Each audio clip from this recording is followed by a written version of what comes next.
Joining the conversation all morning long this morning is Dagan McDowell and Mark Tepper. Mark, your reaction? So with regards to your last point about Apple, I mean, it's obviously it's a free country. They have the right to pull their advertising from Twitter. However, hopefully it's reflected in lower revenues for the company as a result, because I'm sure they market their products and services quite a bit through Twitter.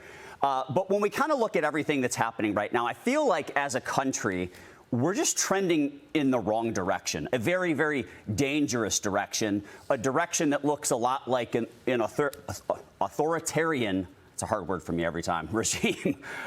You were talking about Jimmy Lai.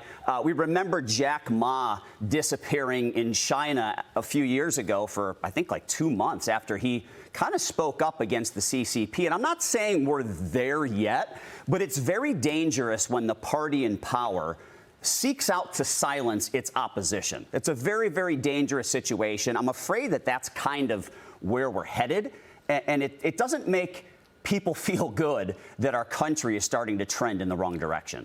Listen, it's not just where we're headed, it's where we are, okay? Joe Biden's FBI called Facebook and Meta and told them to censor the Hunter Biden story right before the election. Joe Biden's DOJ went after soccer moms because they had the nerve to get involved and to push back on the CRT garbage that their kids were forced to take in during the pandemic. Now we've got this new poll revealing that 62% of likely voters support probing Hunter Biden's shady business dealings and his decades of influence peddling of his father. The same poll finding around 61% of voters believe it's likely President Joe Biden was at least consulted on his son's deals and may have even profited. Dagan, of course he has profited because Hunter Biden has been paying the bills for the family. And there's one thing that they have been selling in all of this influence peddling and this deal making, and that is selling time with Joe Biden as a sitting senator, as a sitting vice president, and now as president. Your reaction?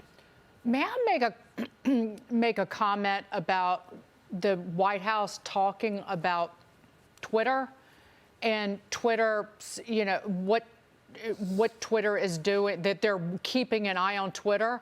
Well, have they noticed that Elon Musk, since he took over that platform, has cracked down on the sexual exploitation of children?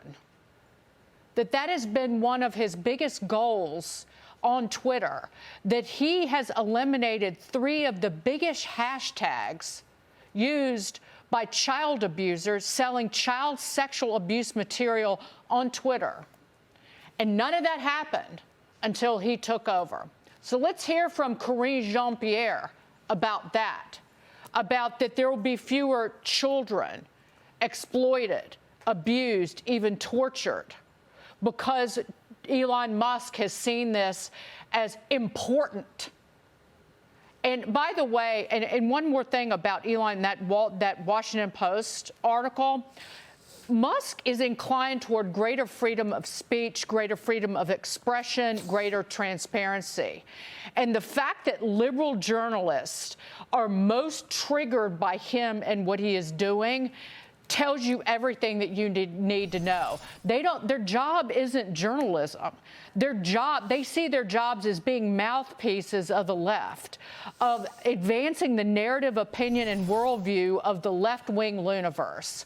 That's why they're triggered. That's why they're so upset, and it's pathetic, and we can see it.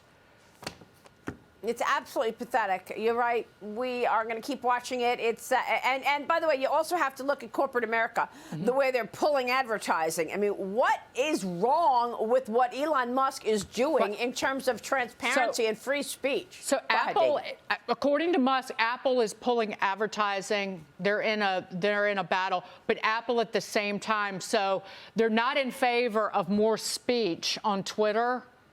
But they're in favor of cracking down on speech on behalf of the Communist Party in China by several weeks ago disabling the airdrop function that protesters were using. So that's right. Pro-communism, anti-capitalism. Okay, that makes zero sense. That's a problem. For a company born out of capitalism and born out of America's freedoms. Yeah, it's a really important point that you make. Let's tell the story just in case our viewers were not following that. In the latest iOS update, Apple replaced the everyone option for AirDrop with a function that only allows it to work for 10 minutes. So in 2019, remember, AirDrop was used by young Hong Kong activists. Right. And they were using that to send unsolicited messages inviting the public to join the anti-government protests. The CCP did not like that. If Apple made this change at the request of the CCP, that is just disgusting. We don't know if that's why they made the change, Dagan. Right. But they made the change. Right. They made the change.